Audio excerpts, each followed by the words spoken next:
Hi students, in previous class we discussed asynchronous DRAM. Now we are going to be discuss synchronous DRAM. Okay, so the main difference of asynchronous DRAM and synchronous DRAM is synchronous DRAM is operations are directly synchronizing with the clock cycle, but in asynchronous DRAM the operations are performed without clock cycle. Okay,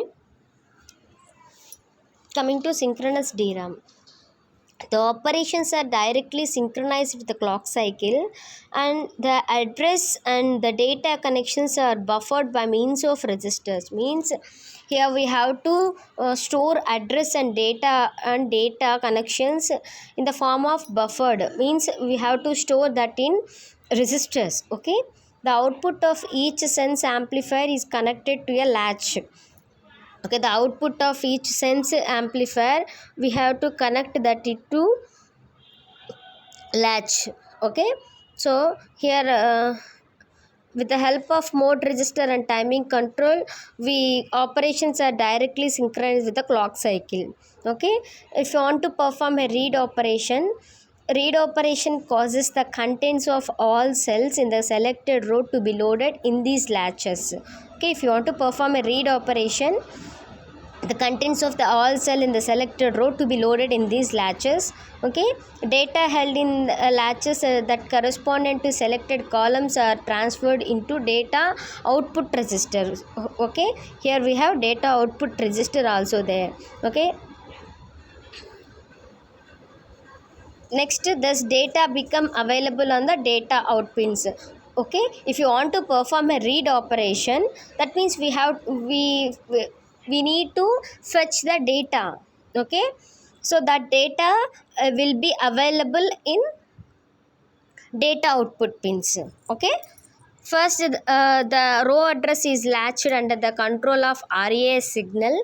Okay, the memory typically takes 2 or 3 clock cycles to activate the selected row. So 2 or 3 clock cycles required for activating the selected row. Okay, then the column address is latched under the control of CAS signal.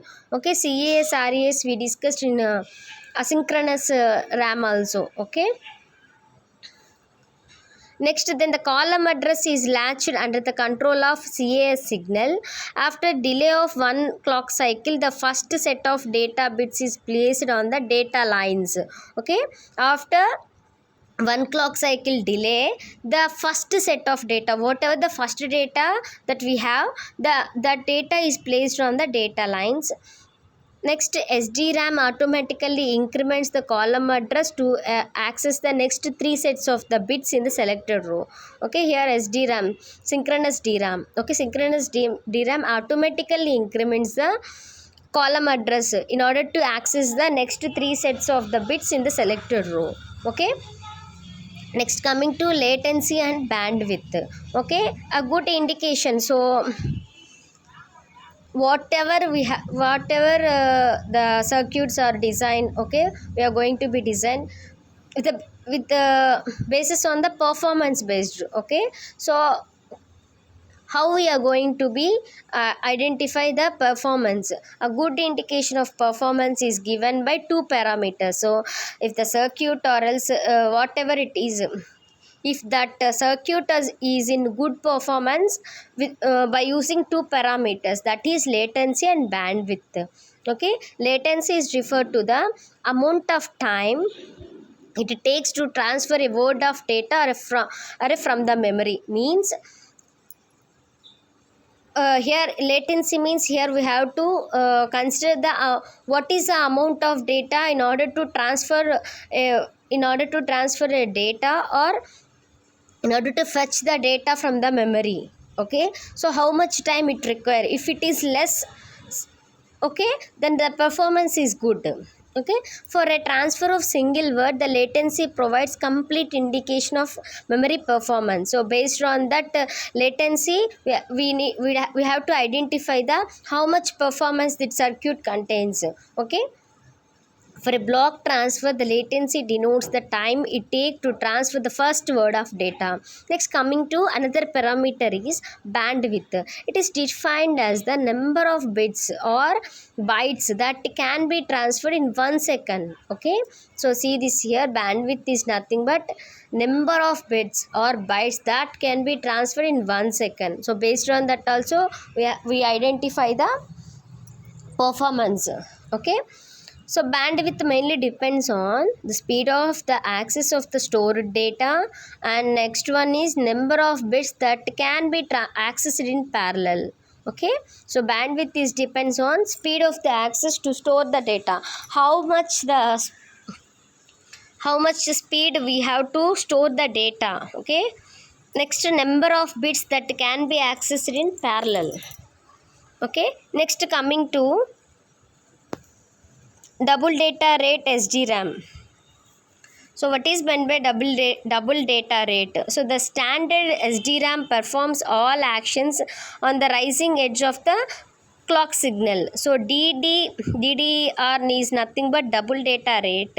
Synchronous DRAM transfer the data on both the edges.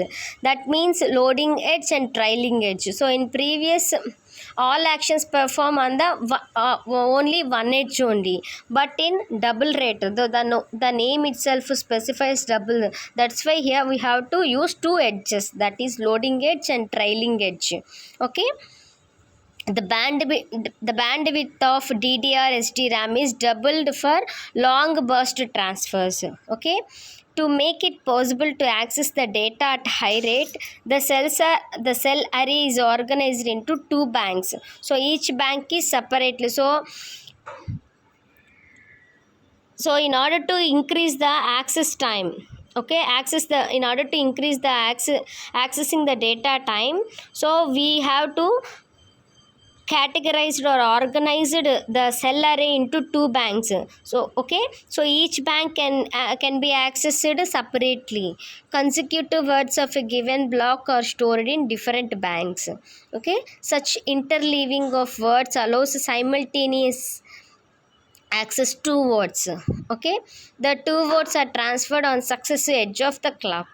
Okay, so this is the double data rate SDRAM. Okay, so later we discussed. Next topic is memory system consideration. So we will discuss in next video.